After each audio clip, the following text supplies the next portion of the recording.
Oh, we actually lucked out when we were here checking out the ghost town of Gleason.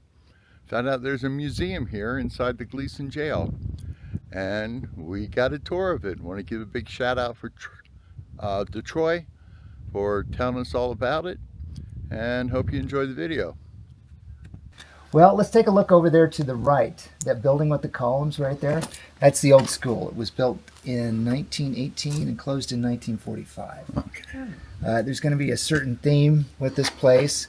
The First World War is really the high water mark for Gleason, and everything after that is kind of a long, slow, gentle decline. If you look this way over the mesquite, you'll see some adobe walls over there, and that's what's left of the old company hospital. Now, I pointed out the saloon and general store over there where the cottonwood tree is. As I was telling your wife, Joe Bono Sr. ran that for many years, and Joe Bono Jr. owns this now. So when this became available, he snatched it up. Cool. And a renovation project started back in 2008, and by its centennial in 2010, it was good to go. And it's been acquiring stuff ever since. So you're basically in the heart of old downtown Gleason right here. My. Now, I've seen some figures as high as 6,000 people during the First World War. That's an awful lot of people. And I take that one with a grain of salt, actually. But I would imagine there were quite a few people out here, hence the building of the school. Now, there were a whole bunch of wooden buildings up and down the street. There was a big fire here in June of 1912. It started over there in the B.A. Taylor warehouse. So if you were to go across the street and find a gigantic basement with no structure over it, that was the warehouse, and the fire started there. He lived next door, so he and his wife were in bed that night, and they heard a couple gunshots, and they didn't think much of it because this was Gleason, right? And then the constable bangs on their door and says fire. So Taylor got over there. He managed to get out a 55-gallon drum of gasoline and a keg of black powder, but then it was kind of a lost cause. In his haste, he left $375 underneath his pillow, which was a chunk of change back then. Right. Of course, he ended up losing it. And the aftermath was it took out all the buildings up and down the street here, and you'll see a photo inside of what that looked like. Now, the one structure that did survive was the jail here because it's made out of reinforced concrete, and that's not going to burn down. It was built in 1910, like I said. Its immediate predecessor was a wooden jail right here. Stood right here, and you'll see a picture inside of what it looked like. Those bars right there belong to it. So before the wooden jail, the way they dealt with prisoners out here was to restrain them to that big Arizona oak over there, Quercus arizonica. It has a giant steel cable around it, and the cable's been there so long that the tree's grown over it. Wow. So what they used to do is they'd handcuff you to it. You had to do your time outside, you had to do your business outside. From what I hear, kids would throw rocks at you. Of course, you couldn't do anything about it. So let's take a look at Gleason Ridge over here. This big ridge, this big limestone ridge you see right there, that's Gleason Ridge. If you look over here to the right of that one power pole in the distance, the middle of the three right there, you'll see a cut, and that cut's for an old railroad grade that runs through the mining area. Goes past the big mine with the head frame, and out to the left there was a turntable. So that's how they turn locomotives around so they could get on the other side of the cars, the open hoppers, to make a pull out of there. You can't see it because of this lower ridge right here, but there's a deep cut there. And what they used to do is they take the ore from that ore bin over there, and they would take it by truck, and I imagine they had, probably a few high-grade piles over there that they could use to load into the open hoppers. But they used that elevation difference, the deep cut, to put the ore on the top of those open hoppers to get it out. The head frame is quite interesting. It once stood over a 450-foot deep main haulage shaft. Now, it's a drift mine up there, so you have a main haulage shaft with a bunch of different drift levels coming off of it, and that's how they got the copper out of there. A little bit about the geology of Gleason Ridge. It's limestone. So you may ask yourself, what on earth is copper doing in limestone? And the answer is copper replacement ores. If you look at the top of Gleason Ridge, you'll notice that the mine dumps are all a deep, dark red, almost black color. And that is basically tenorite, cupric oxide, copper oxide. The mines up there aren't particularly rich. It isn't until you get down to that lower level where the old Shannon mine is that the replacement ores pick up. And you'll see some examples inside of what those look like. So I think I've pointed out pretty much everything on the outside here. So let's take a look inside the museum. And it is wonderfully cool in here. I'm going to close the door behind you so we can maintain the coolness. I'll be hiding out here later this afternoon. I mentioned the old wooden jail, and here's a picture of it right here before they tore it down. So here's the newly constructed concrete jail. Here's the wooden jail. A former Cochise County Sheriff, Sheriff Wheeler, watches over the donation box. This fellow behind you here is Fred. Say hi to Fred. Hi, Fred. So this is pretty much an informal museum. All the stuff in here has been found in and around Gleason, most of it. It's a real snapshot of what life was like here back in the day.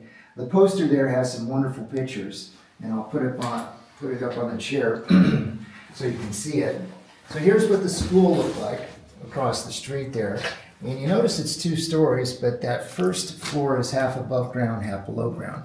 That's what they call over in Tucson the Victorian basement. You see a lot of the old Victorian homes there south of downtown. We'll have that. There's some kids playing in the snow right there. And we're almost 5,000 feet, so you can expect a couple snows every winter, the average winter. Here's a little factoid for you. Of all the copper that we consume in this country, half of it's produced domestically, and 2/3 of that comes from Arizona. So back in the day, as that license plate over there evidences, our license plates were made of solid copper. Yeah. My brother ended up getting all our grandfather's old copper license plates. Nice. I don't know if they still do it, but it used to be when you graduated high school over there in Bisbee, your diploma was made out of copper. Whoa. Which is pretty cool. Yeah. I can't think of too many places that give out copper diplomas. Yeah, those shotguns were found in old houses here, just standing in corners. So, let's take a look in the next room.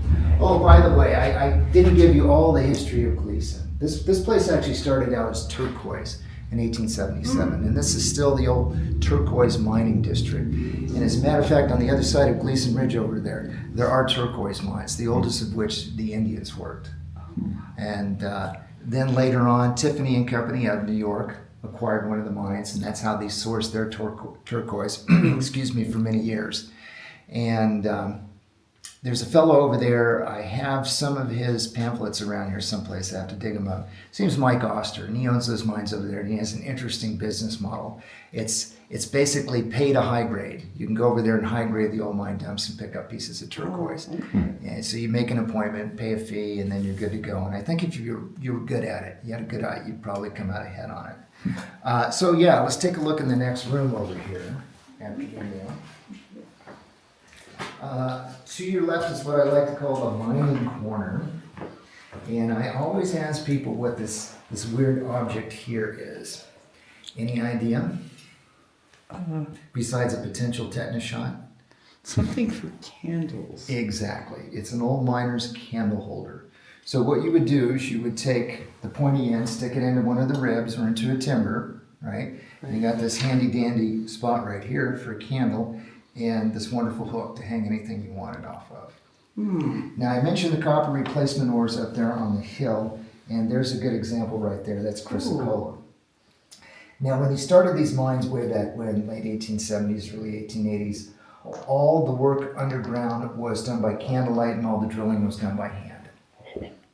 And that is an old drill steel. It's not a hand steel, but it belongs to one of the old Burley drills. And if you've ever been to the Courthouse Museum there in Tombstone, They have a burley drill in that back room where all the mining equipment is. It's sitting on a tripod. So that was one of the early pneumatic drills. And I can tell that's an old drill steel because of the tip. You notice the tip on this is solid. Modern ones have a knockoff tip. That means you can unscrew the tip, put a sharp one on there, and you're good to go. Back in the day, they had to take these out to a blacksmith to be sharpened constantly. So it's not uncommon to find a blacksmith shop near the portal of an old mine or somewhere in a drift. The white stuff is calcite. Since you're working in limestone, you're going to run into a vug, a natural cavity in it occasionally, and that very much looks like it came out of a vug. And that reddish stuff right there is cuprite, which is actually a high percentage copper ore. So in the late 1890s, you see the introduction of carbide lamps, and there's some hanging right there. There's a ton of them around here. They're all over the place. If you look in the corner right there, that's what the old company hospital looked like. There's the old railroad depot. Now, you recognize our friend in the picture here. Geronimo, of course. Geronimo, okay, Goyatle, in Apache, he who yawns. That brings me to our next artifact, the bed. The bed is Army issue from the late 1800s. So you had Army patrols coming through here on a regular basis. Now, I forgot to tell you this during my little history spiel. When this place was Turquoise back in the 1870s, early 1880s, and hadn't been renamed Gleason yet, you had a lot of the characters in Tombstone coming through here. As a matter of fact, the canyon that separates Gleason Ridge from those other hills is called Dead Mexican Canyon. And the story behind that is that Wyatt Earp was on his vendetta ride, and he heard that Florentino Cruz was up there chopping wood. And Cruz had been involved in the conspiracy to murder his brother Morgan over there in Tombstone. So Earp looked him up, and that's how it got its name. The arrows are one of the few acquisitions in here. I asked Joe about them. He bought them from somebody who found them around here. They're on the bed right there. They look to be the real deal to me. They were probably protected somehow in a cave or under an overhang, something like that. But they're so old, the shafts are warped. Wow. Let me put my chair up here. I was chilling in here literally earlier. So, the drills on the wall here have a funny story. Now, I mentioned Sheriff Wheeler before.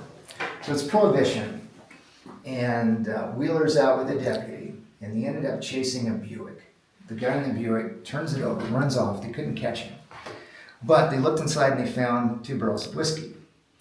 So they took the whiskey back to Gleason here, and they originally decided to store it in the old railroad freight house. Well, that thing had a wooden floor, and when the thirsty townsfolk found out that there was whiskey in there, they hatched a plan. And the plan was to tunnel underneath the floor, come up through it with drills, and tap the barrels from below. Well, on their first attempt, they were pretty close. They were like 6 inches away, and somebody was sitting there, I think the deputy, watching this drill bit come up through the floor. So that didn't work. Plan B was to take the whiskey back to the jail here with its nice reinforced concrete walls and everything and cement floor. Well, they tried to break in here to get at it too, so it didn't work out. I don't know what they ended up doing with it. Now, back in 1938, they filmed part of a movie here entitled The Mysterious Rider with Douglas Dumbrell. And I'll talk about him in a minute. But they decided to film a lot of the scenes in this area because there was no electricity out here yet. There were no power poles that were going to run the authenticity of the shots. They filmed some other scenes out there on the other side of Push Ridge, where the old steam pump ranch is, and over there by Saguaro National Monument. There was a brief scene filmed here in the jail, so I got to see its original layout. So there were bars that would have come out this way. They made a right angle this way, so there would have been an open area right here where the jailer could have walked around.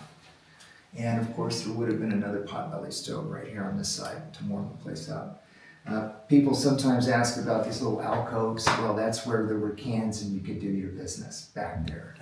Now, getting back to the Mysterious Rider and Douglas Dumbrell, you guys doubtless remember Cecil B. DeMille's The 10 Commandments with Charlton Heston. Yes. Well, there's that scene with with Moses and Pharaoh, and Pharaoh's serpents do battle with Moses' serpents, the staffs. Right. Well, the Egyptian priest who puts the staff on the floor is Douglas Dumbrell, about 20 years later. So, lots of Indian artifacts in here. If you look back there in the little alcove, there's a nice metate. We have some others on the outside of the building, on this side of the wall here. Lots of manos, the hand-held little grinding stones. Those things are all over the place. You see a lot of things that were just part and parcel of everyday life here in Gleason. Things that trade's been used. Obviously there's some farrier's tools, some barber stuff. Now people always ask me about the Quaker Oats container with the dynamite sticks in there. And that's an interesting story. So it's the end of World War I. It's 1918. And you had the IWW, the International Workers of the World, come out here, the Wobblies, right? A notoriously socialist, some say communist organization. Well, they were bound and determined to unionize all these copper miners out here. Well, when you go to elementary school here in Arizona, they always teach you about the 5 C's, and the first C is always copper. Right. So the biggest, baddest copper company of all was over in Bisbee, Phelps Dodge, and they were going to have none of that.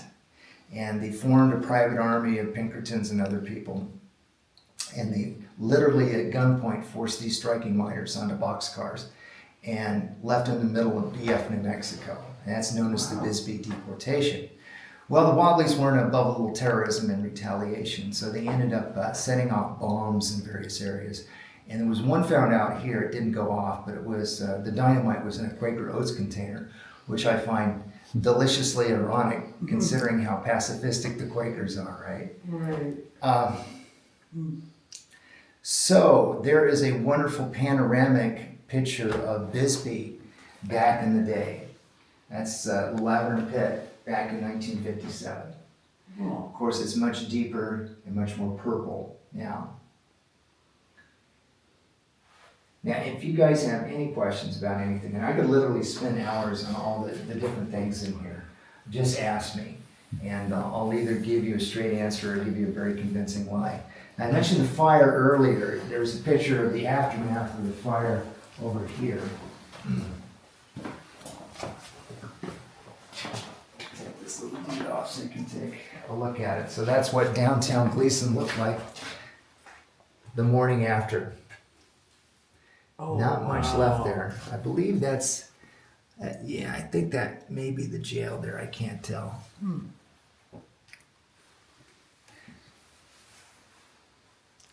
Wow. Just a ton of stuff around this place. Pleasure. Yeah. Now I've got some propaganda for you people. Feel free to take a Gleason, Arizona calendar, but I got some good stuff here too. I already gave you the walking tour of Gleason Ridge, so let me give you some other things. Here's our glossy brochure right there, and we have some other pamphlets on different topics. This one is the mines of Gleason, and this one has to do with the World War I period and disorder on the border. Thank you. You're welcome. And be sure to sign our guest book. But feel free to take a look around as long as you want. Like I said, if you got any questions, just ask me. Thank you so much. You're very welcome. Well, I hope you enjoyed the video, the tour of the Gleason Museum and hearing about the history of Gleason. Again, a big shout out to Troy. Thank you for watching the video. Thumbs up, comment, subscribe, notification, all that kind of good stuff. And have yourself a blessed day.